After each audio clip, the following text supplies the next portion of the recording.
untuk bisa saya solatkan. Ternyata hujan luar biasa di jalan, akhirnya kami sampai jam ba'da asar. Tapi sebelum itu sudah saya kasih tahu ba'da zuhur jangan tunggu lagi, kondisi tidak memungkinkan, saya harus sampai cepat. Langsung saya suruh kuburkan. Jadi ba'da salat zuhur dikuburkan dan kami sampai setelah asar. Jadi karena tidak sempat mensolatkan, saya ke kuburan, saya solatkan jenazahnya di kuburan. Jenazahnya tidak ada di hadapan kita. Kalau tadi yang Nabi solat di kuburan itu tidak disebut solat gaib, karena jenazahnya ada, cuma sudah dikuburkan. Ada di hadapan, cuma sudah dikuburkan, jadi ada di tempat itu. Sedangkan solat gaib itu. Assalamualaikum warahmatullahi wabarakatuh. Banyak sekali pertanyaan jamaah, Ustadz kasih kami channel untuk kajian anak-anak muda. Di antara anak muda berasal dari Aceh, luar biasa, channelnya Maulizul Akbar Nat. Tonton, subscribe, like, share, komen. Assalamualaikum warahmatullahi wabarakatuh.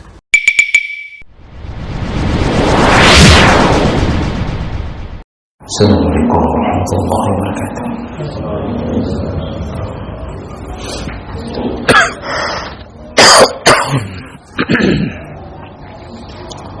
Alhamdulillahirabbil alamin. Wassalatu wassalamu ala nabiyil Mustafa Muhammadin wa ala alihi wa ashabihi ajma'in. Amma ba'd. Rabbi shrah li sadri wa yassir li amri wahlul 'uqdatam min lisani yafqahu qawli. Segala puji bagi Allah,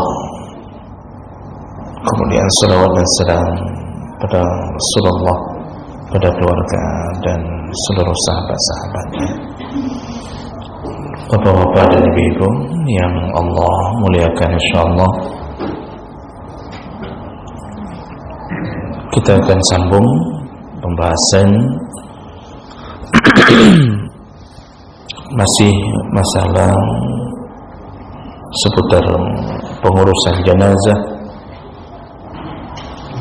Dan di pertemuan kita sebelumnya kita sudah membahas beberapa perkara seputar salat jenazah, dan di antara yang sudah kita bahas adalah yaitu posisi imam ketika mensolatkan jenazah. Dan ini ada sedikit perbedaan pandangan. Menurut Hanafi, imam berdiri setentang atau sejajar dengan dadanya jenazah, baik jenazah itu laki-laki maupun perempuan.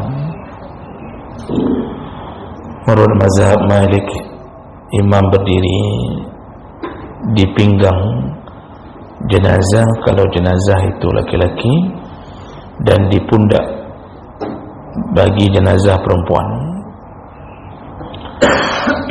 Menurut Syafi'i dan Hambali,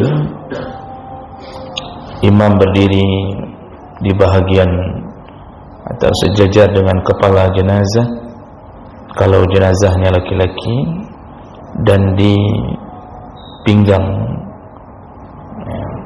kalau jenazahnya perempuan. Itu yang sudah kita bahas yang pertama. Kemudian yang kedua juga kita sudah bahas tentang bagaimana menyikapi orang yang masbuk ketika melakukan salat jenazah, dan dijelaskan bahwa orang yang masbuk itu tetap bertakbir, mengikuti takbirnya sendiri, lalu membaca Al-Fatihah. Dan kalau seandainya ketika dia baca Al-Fatihah imam melanjutkan ke takbir berikutnya, maka dia hendaknya meninggalkan Al-Fatihahnya lalu bertakbir bersama imam. Imam mengikuti urutan takbirnya sendiri, si makmum mengikuti urutan takbirnya sendiri. Jadi bacaannya sesuai dengan urutan. Nah, ketika imam salam, barulah si makmum melanjutkan takbirnya sendiri yang tersisa. Baik, itu yang kedua yang sudah kita bahas. Kemudian yang terakhir, ini sebagai pengingat ulang, karena kita sudah 2 pertemuan tidak bisa bertemu. Kemudian yang terakhir yang kita bahas adalah tentang waktu melakukan salat jenazah.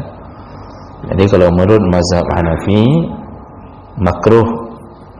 makruhnya makruh tahrim, makruh yang mendekati haram seseorang salat jenazah di 5 waktu, yaitu ketika terbitnya matahari, lalu ketika terbenam, ketika sedang tergelincir menuju salat zuhur, lalu ketika terbenam, dan setelah salat subuh sampai terbit, dan setelah salat asar sampai terbenam. Ini makruh melakukan salat jenazah dalam pandangan mazhab Hanafi. Dalam pandangan mazhab Malik dan Hambali diharamkan, diharamkan pada 3 waktu, yaitu ketika 20 menit ketika terbit, lalu 20 menit ketika tergelincir menuju salat zuhur, dan 20 menit ketika terbenam menjelang maghrib. Itu bukan lagi makruh kalau dalam mazhab Maliki dan Hambali, tetapi haram melakukan salat jenazah. Dan itu berdasarkan hadis Nabi SAW. Nah, bagaimana pandangan mazhab Syafi'i? Mazhab Syafi'i ternyata tidak haram, tidak makruh, boleh melakukan di kapanpun yang ingin dilakukan. Kenapa begitu? Karena mazhab Syafi'i menyatakan bahwa salat jenazah termasuk golongan salat yang dilakukan karena sebab. Semua salat yang dilakukan karena sebab maka tidak mengenal waktu haram. Contohnya tahiyatul masjid, munculnya salat itu karena masuk masjid. Tidak masuk masjid, tidak ada salat. Nah, salat tahiyatul masjid dilakukan pun disetujui oleh semuanya, boleh lakukan kapanpun. Buktinya kita sering melakukan tahiyatul masjid menjelang maghrib, menjelang zuhur, menjelang subuh, menjelang di waktu-waktu yang diharamkan tadi, dan kita melakukannya. Maka salat jenazah pun begitu, dianggap salat yang muncul karena sebab, dan sebabnya adalah kematian. Tidak ada jenazah, tidak salat. Ada jenazah baru muncul salat itu. Maka boleh dilakukan kapanpun. Maka menurut mazhab Syafi'i tidak ada penghalang untuk melakukan salat jenazah kapanpun. Baik, itu sengaja kita ulang dulu 5 menit karena ilmu yang bertambah tapi tidak teringat itu sama seperti angin yang berlalu. Tidak ada tambahan apapun. Ngaji sudah lama tapi ditanya apa yang kita ketahui, mahan tinggal mentaboh yang kedua nanti itu hanya menggenapkan kawan di musalla. Makanya selalu sebelum masuk ke judul baru kita ulang dulu 5 menit. Baik, kita lanjut. Permasalahan berikutnya adalah as-salatu 'ala al-mayyit ba'da dafni, yaitu tentang hukum mensolatkan jenazah setelah dikuburkan.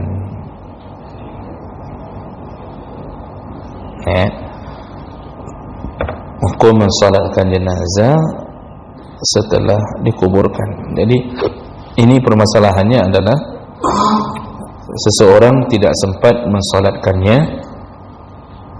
sebelum dikuburkan. Maka bagaimana hukumnya kalau kita melakukannya setelah dikuburkan? Ya otomatis kita lakukannya di kuburan, apakah boleh atau tidak? Baik, yang pertama, pandangan pertama menyebutkan yusalli alaih, dibolehkan mensalatkan jenazah langsung di kuburannya bagi mereka yang tidak sempat mensalatkannya sebelum dikuburkan. Ini kan kasus ini bisa terjadi anak yang dari jauh tidak sempat mensalatkan jenazah ayahnya atau ibunya, baru sampai tapi ayahnya dan ibunya sudah dikuburkan beberapa jam yang lalu. Nah, jadi pandangan pertama itu menyebutkan dibolehkan langsung untuk mensalatkannya di kuburan. Nah, jadi di kuburan itu nanti salatnya tetap menghadap kiblat, bukan menghadap kuburan.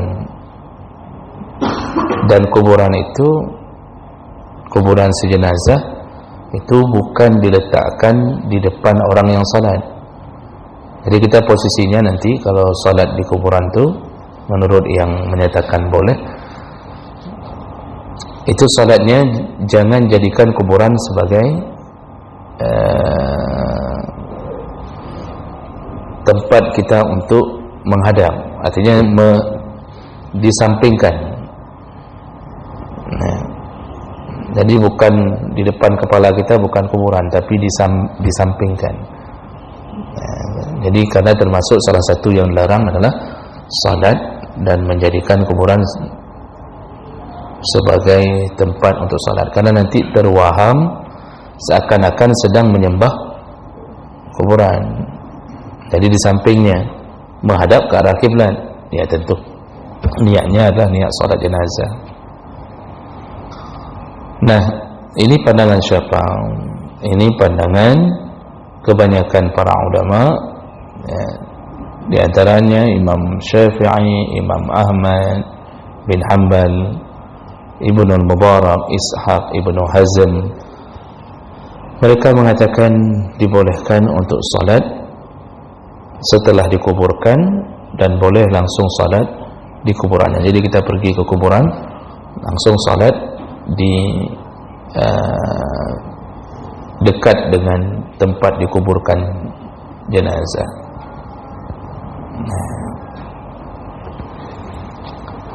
Dan ini berdasarkan beberapa hadis. Jadi perlu berulang-ulang sudah kita katakan bahwa para ulama ketika mengatakan sesuatu itu berdasarkan hadis, bukan berdasarkan nafsu mereka.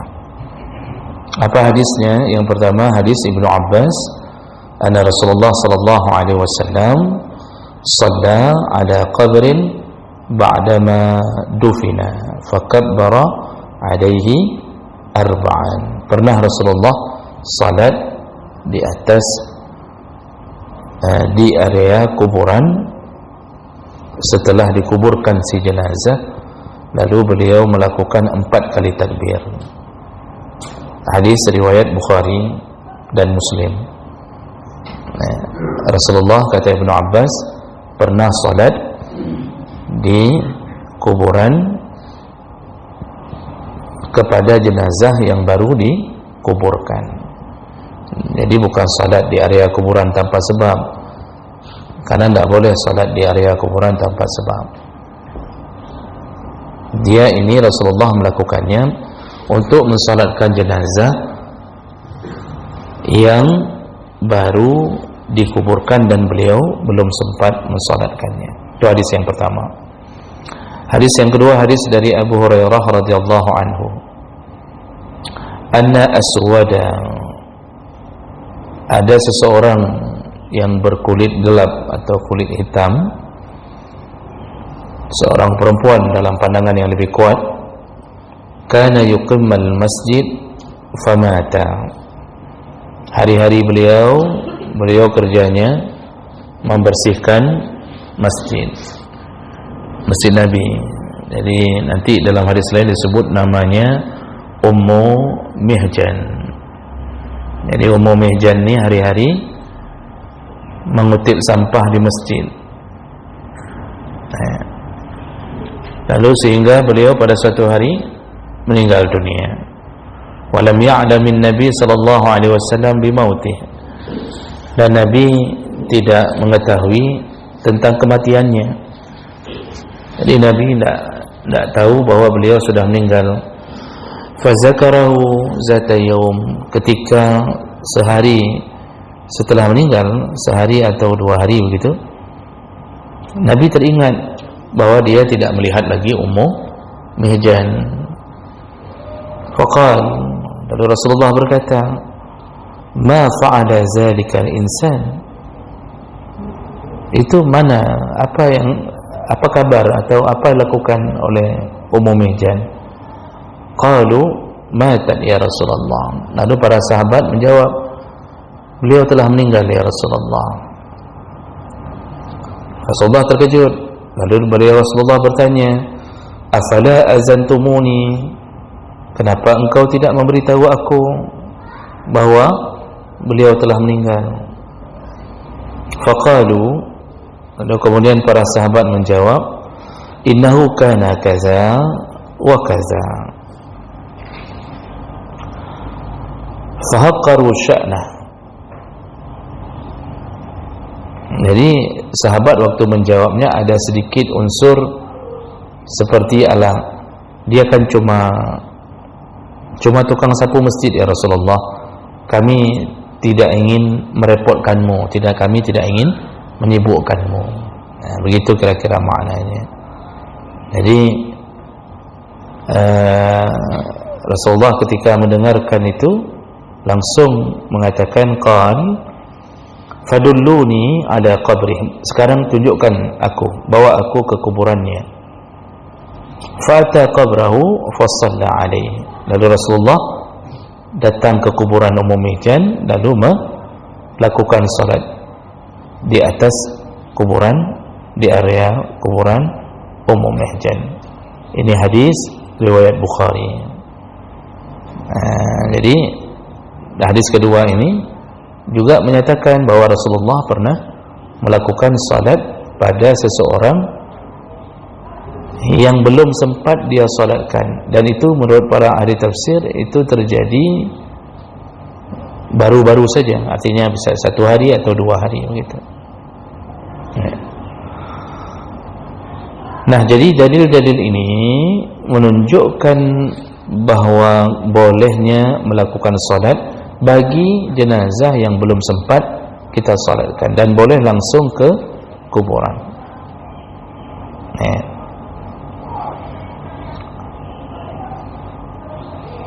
Berapa lama boleh melakukan seperti ini? Nanti ada hadis lain yang menyebutkan bahwa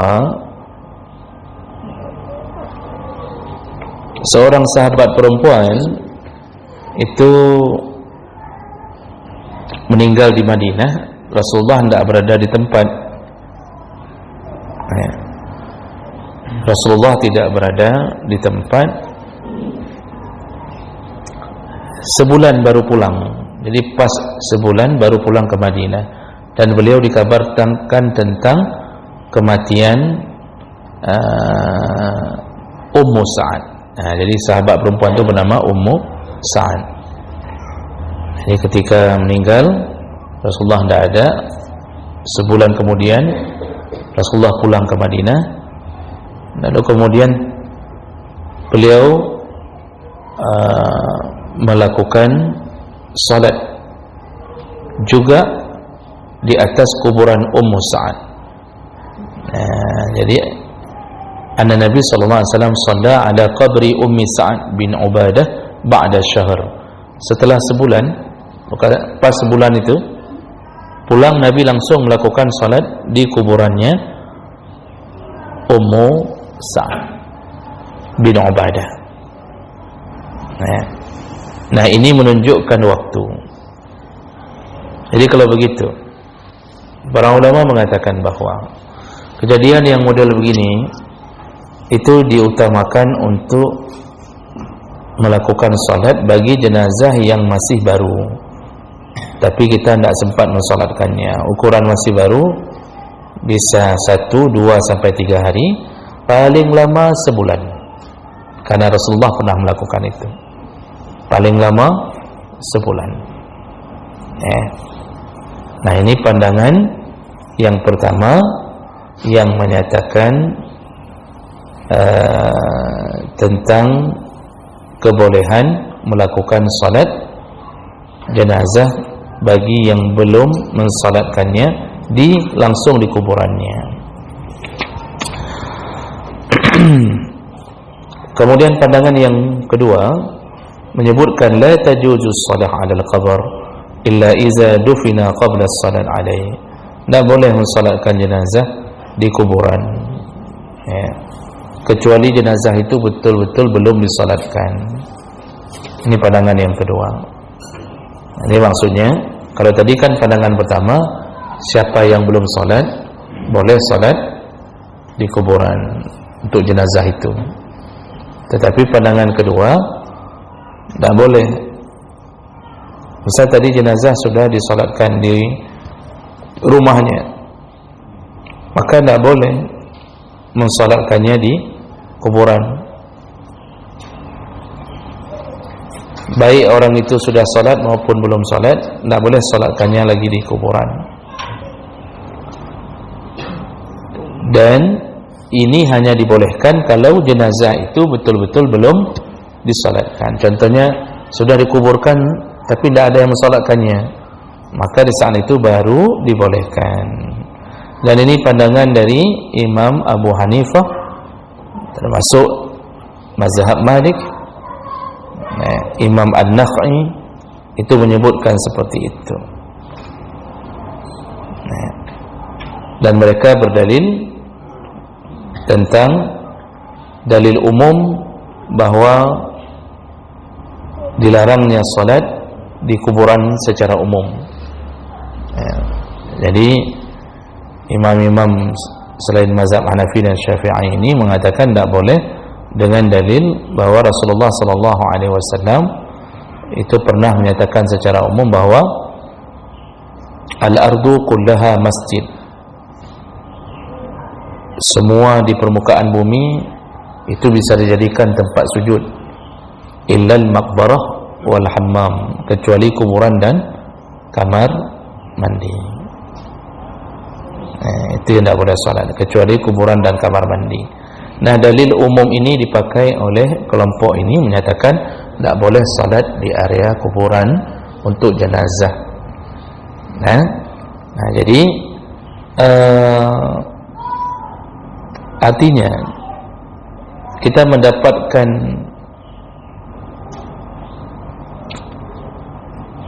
kenyataan bahwa ada yang membolehkan, ada yang tidak membolehkan.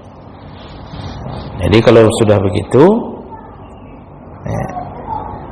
maka bagi yang ingin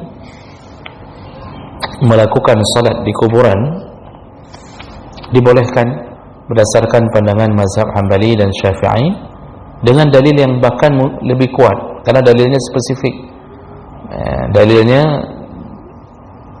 Dalilnya khusus menyatakan Rasulullah pernah melakukan salat di kuburan. Kalau itu haram, maka Rasulullah pasti tidak akan melakukannya. Namun catatannya itu bukan salat di kuburan seperti hari-hari yang kita lakukan, datang ke satu kuburan kita salat di sana, itu tidak boleh. Kan sering orang hari ini, Pak, ziarah ke kuburan, dia salat di sana, itu tidak boleh, karena mengikuti dalil umum tadi. Mengikuti dalil umum tadi, yaitu semua permukaan bumi boleh dijadikan tempat sujud kecuali kuburan dan kamar mandi. Yang boleh tadi bagaimana? Kita belum sempat mensolatkan jenazah saudara kita ini, lalu akhirnya kita langsung ke kuburan. Saya waktu meninggal ayah dari sini berangkat Pak, tidak dapat, meninggal jam 10 dan saya suruh tunggu untuk bisa saya solatkan. Ternyata hujan luar biasa di jalan, akhirnya kami sampai jam ba'da asar. Tapi sebelum itu sudah saya kasih tahu ba'da zuhur jangan tunggu lagi, kondisi tidak memungkinkan saya harus sampai cepat, langsung saya suruh kuburkan. Jadi ba'da salat zuhur dikuburkan dan kami sampai setelah asar. Jadi karena tidak sempat mensolatkan, saya ke kuburan, saya solatkan jenazahnya di kuburan. Jadi ini dibolehkan, dibolehkan untuk melakukan dengan dalil-dalil yang kuat. Dan dua mazhab lain, Hanafi dan Maliki, tidak membolehkannya karena mengikuti dalil umum tentang kemakruhan salat di atas kuburan. Tapi itu bisa dijawab bahwa Nabi bahkan melakukannya. Dan itu hadis-hadisnya riwayat Bukhari Muslim tentang Nabi melakukan salat di kuburan untuk jenazah yang belum disalatkan. Baik, itu tentang permasalahan mensalatkan jenazah di kuburan.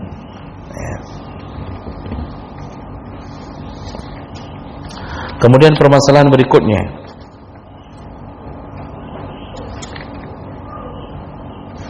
yaitu tentang tikrarus shalah alaihi qabla dafni. Bagaimana hukumnya mengulang-ulang salat jenazah? Jadi orang yang sama mengulang-ulang salat jenazah. Karena yang namanya mengulang, sudah salat tapi salat lagi, sudah salat tapi salat lagi. Nah, ini apakah boleh atau tidak?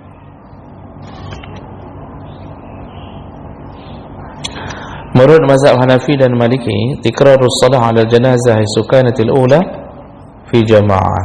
Makruh hukumnya mengulang salat jenazah kalau sudah dilakukan sekali, kecuali orang yang sudah melakukannya tadi, fa in lam takun fi jama'ah wa'iddat nadban bi jama'atin qabla dafni. Kecuali orang yang sudah melakukannya tadi, dia tadi salat jenazahnya sendiri, lalu habis dia salat baru datang rombongan untuk melakukan salat jenazah berjamaah. Lalu dia ingin kembali melakukannya karena posisinya berbeda. Tadi salat sendiri, yang kedua dia ingin melakukannya dalam keadaan berjamaah. Nah, ini dibolehkan dalam pandangan mazhab Hanafi dan Maliki, dibolehkan. Tapi kalau bukan karena jamaahnya, tidak boleh, makruh mengulang salat jenazah. Misal tadi sudah salat sendiri, lalu ingin lagi salat sendiri lagi, tidak boleh. Tadi sudah salat jamaah jenazah, lalu kita ingin masuk lagi ke jamaah berikutnya, misal, juga tidak boleh. Nah, itu dalam pandangan mazhab Hanafi dan Maliki. Wa ajaza Syafi'iyah wal Hanabilah tikrarus shalah 'ala janazah marratan ukhra liman lam yusalli 'alaiha awalan walau ba'da ad-dafni bal yusannu zalika. Menurut mazhab Syafi'i dan Hambali, mengulang salat jenazah boleh, tapi bukan bagi orang yang sudah melakukannya. Maksudnya bergelombang-gelombang, tidak cukup tempat, lalu kemudian ada kelompok yang lain datang, salat lagi, imam yang baru lagi, boleh, bahkan sunnah memperbanyak salat itu, cuma bukan bagi yang sudah salat. Jadi yang sudah salat tidak boleh lagi masuk lagi, datang gelombang lain masuk lagi, tidak boleh.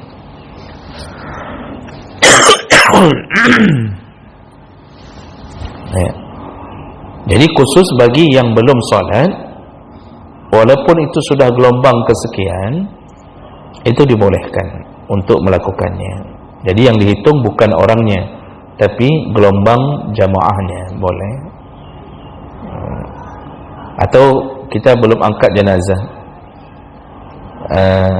lalu orang datang, walaupun datangnya satu-satu, satu salat, boleh. Dan itu Nabi sendiri disalatkan jenazah oleh seluruh sahabat, dan tidak dilakukan dengan berjamaah. Nabi meninggal hari Senin, dikuburkan malam Rabu. Nabi meninggal hari Senin, dikuburkan malam Rabu. Jadi 2 hari setengah jenazah Nabi belum dikuburkan. Lalu kenapa bisa begitu? Pertama, pertimbangannya, para sahabat datang dari berbagai pelosok untuk mensolatkan Nabi, dan itu diberi kesempatan oleh pihak keluarga. Yang kedua, mereka yakin jenazah Nabi ini tidak akan membusuk, dan benar, walaupun sudah 2 hari 3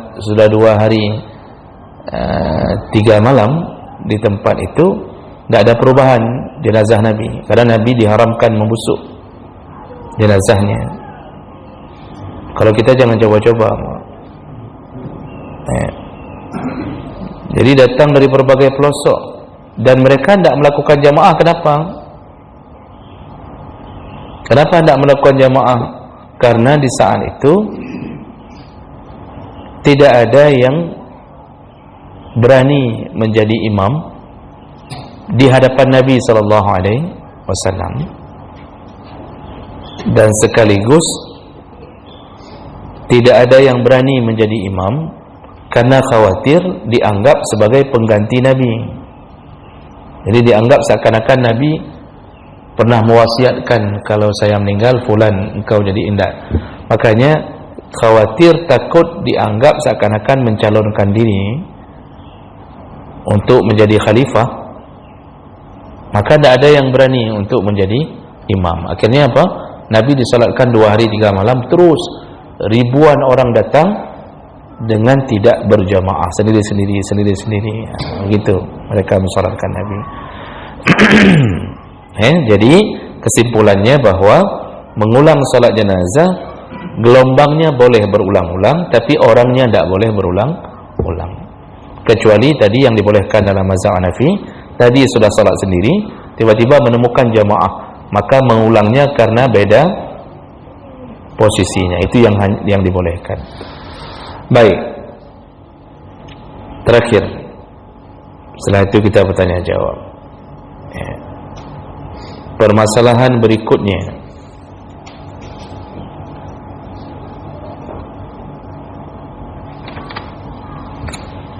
itu tentang seputar salat ghaib.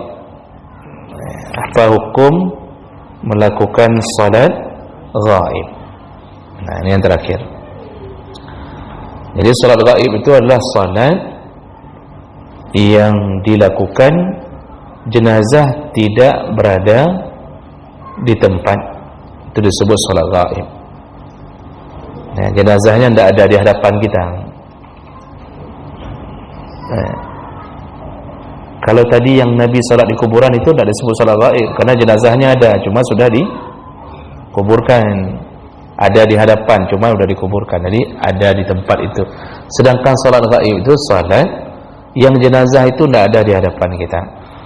Sebelum kita jelaskan hukum boleh atau tidaknya melakukan salat ghaib, perlu diketahui lebih dahulu, salat ghaib itu pertama jenazahnya tidak ada di tempat kita salat. Yang kedua, disyaratkan harus dimandikan lebih dahulu.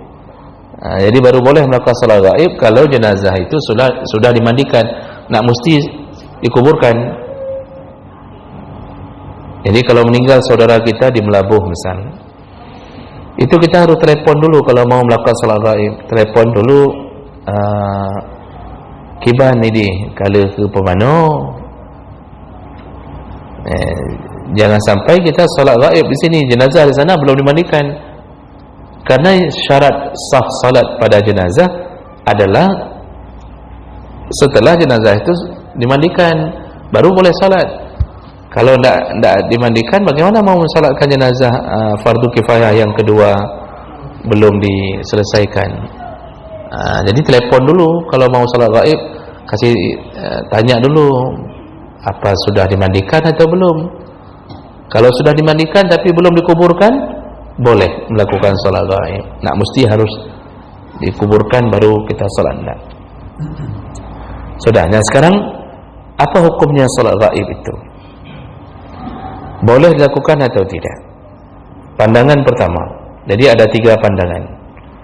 Yang pertama, ya, menyebutkan annahu tajuzus shalah 'alal ghaib. Dibolehkan untuk melakukan salat jenazah ghaib. Dan ini adalah pandangan mazhab Syafi'i dan Hambali. Ya. Wa in qaribat al-masafah. Walaupun jaraknya dekat. Maksud jarak dekat begini, Pak. Meninggal di Biren. Kita di sini. Jarak dekat itu maksudnya tidak melebihi ukuran wajib, ukuran boleh qasar salat. Dari sini ke Biren kan cuma 35 kilo. Yang selayaknya kita pergi ke sana pun bisa, cuma karena kita terhalang, lalu akhirnya kita salat gaib di sini, tidak ke Biren. Bolehkah? Wa in qarubat al-masafah, walaupun jaraknya dekat boleh. Tapi syaratnya tadi telepon dulu, apa kali mana? Punya kali kamu sembahyang ini mentang. Dibolehkan.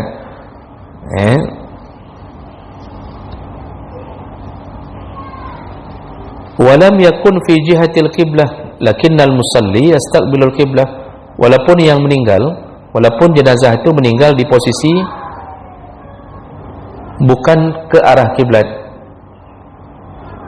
tapi orang yang salat gaib tetap harus menghadap kiblat. Maksudnya begini, ini kita kiblat ke mana? Ke sana. Ke sana ho-nya. Ho kampung gede. Ho ulaut pun ho yang gede. Apa?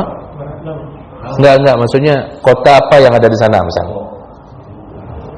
Arah sana. Biren Matang, okeylah, tanggaplah Biren Matang.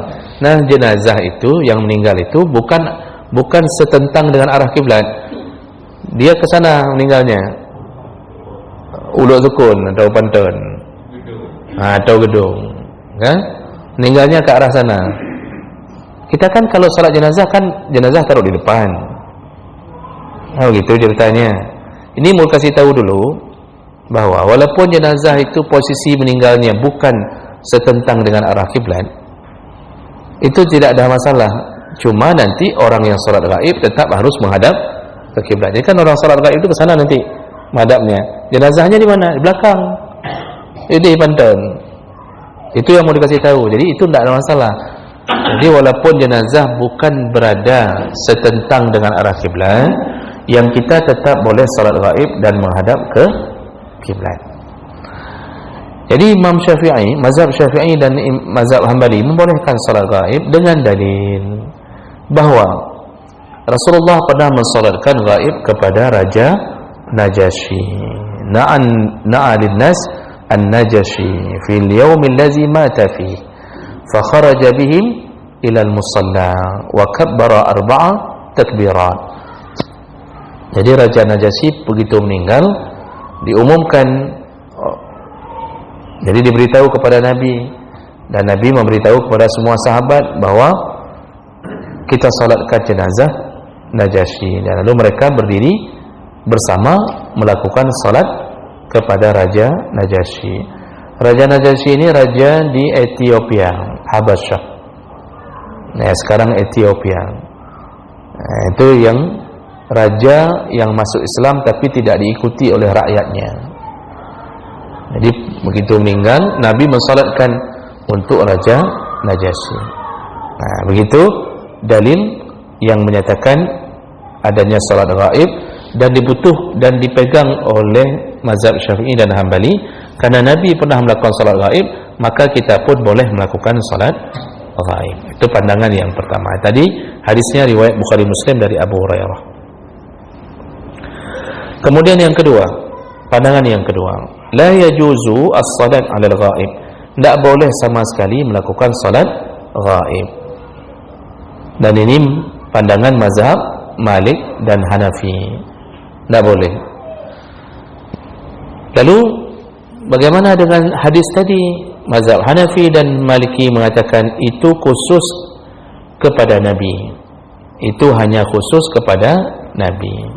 Sedangkan kita umatnya tidak ada dalil lain yang menyatakan boleh melakukan salat ghaib. Ini pandangan mazhab Hanafi dan Maliki. Tidak boleh, tidak ada salat ghaib. Pandangan ketiga terakhir itu dirincikan boleh salat ghaib fi ardin alladhi mata fi ardin lam yusalli alaihi fiha ahad. Boleh salat ghaib kepada jenazah yang ketika dia meninggal dia berada di tempat yang tidak ada orang salat untuknya. Jadi ketika dia meninggal tidak ada yang salat di sana. Di situ baru boleh kita di sini melakukan salat ghaib. Wa in shalla alaihi, tapi kalau seandainya sudah ada yang mensolatkannya di sana, maka lam yusalli alaihi salatul ghaib. Tidak boleh, tidak perlu dan tidak boleh mensolatkannya dengan salat ghaib. Ini pandangan yang ketiga. Dan ini pandangan dari Ibnu Taimiyah, juga beberapa ulama Saudi Arabia. Ibnu Utsaimin itu mengatakan hal seperti itu. Dan mereka berdalil apa? Kenapa Nabi mensolatkan salat gaib kepada Raja Najasyi? Karena Raja Najasyi ketika meninggal berada di area yang penduduknya bukan Islam. Jadi dia tidak ada yang mensolatkannya di sana. Makanya Rasulullah mensolatkannya di Madinah. Itu dalil yang dipegang. Jadi kadang-kadang Raja Najasyi itu cuma dia sendiri yang masuk Islam. Penduduknya tidak masuk Islam. Ethiopia itu Pak dari dulu Kristen dan itu termasuk poros Kristen dari dulu. Sekarang pun Ethiopia Kristen, banyak Kristen. Kalau di negara Afrika itu yang betul-betul berkulit hitam yang Islam itu Somalia, Mauritania. Itu yang betul-betul mayoritasnya Islam. Tapi kalau Nigeria, Guinea Bissau, Guinea Conakry dan seterusnya itu setengah-setengah. Bahkan Islam minoritas. Saya punya banyak teman dari Afrika dan saya tanya, ternyata mereka itu Islam tapi tidak banyak. Tapi kalau Somalia dan Mauritania itu memang murni Muslim. Ethiopia dulu poros Kristen. Makanya waktu Raja Najasyi itu memang beragama Nasrani. Ketika dia meninggal, penduduknya tidak ada yang Islam, jadi tidak ada yang mensolatkan. Nah, ini pandangan ketiga mengatakan itu Nabi mensolatkannya karena beliau meninggal tidak ada yang mensolatkan. Maka Nabi solatkan di Madinah. Kalau sudah ada yang solatkan, tidak boleh. Nah, ini jadi tiga pandangan. Namun tadi disebutkan di awal Syafi'i dan Mazhab Hambali mengatakan yang penting kan ada dalil Nabi pernah mensolatkan salat ghaib. Itu sudah cukup dalil bagi kita untuk melakukan salat ghaib. Jadi boleh. Coba nanti ini ada yang tergantung masjid-masjid. Nanti ada masjid yang tidak mau melakukan salat ghaib. Ada yang ketika ada masjid yang selalu kalau ada yang meninggal dari jauh diminta bantuan ke masjid, tolonglah salat gaib. Habis salat Jumat minta untuk salat gaib. Nanti berbeda-beda pandangan di masjid itu. Ada yang keluar nak mau mensolatkannya, ada yang salat. Itu hal yang biasa. Itu hal yang biasa. Yang jangan seakan-akan yang tidak mau salat menuduh yang salat bahwa itu amalan bid'ah. Tidak begitu. Karena orang-orang kadang-kadang bingung, Pak.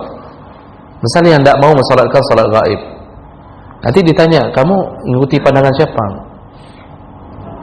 Hari-hari dia bermazhab Hambali, tapi dalam urusan salat gaib dia ikuti pandangan Ibnu Taimiyah. Tadi yang mengatakan salat gaib hanya boleh kalau di sana belum salat, kan Ibnu Taimiyah. Mazhab Hambali malah masuk dengan mazhab Syafi'i membolehkan salat ghaib. Mazhab Hambali membolehkan salat ghaib. Jadi ada orang yang ketika hari-hari ikuti mazhab Hambali, lalu kemudian ketika urusan salat jenazah, salat ghaib tidak mau ikutnya ke pandangan Ibnu Taimiyah. Nah, ini hal yang dia sendiri pun kadang-kadang bingung, nyukipan kucuk pendapat. Jadi kadang-kadang orang berilmu dengan memakai perasaan, bukan dengan memakai ketentuan di dalam fikih. Baik, jadi itu dulu yang bisa kita sampaikan untuk pagi hari ini.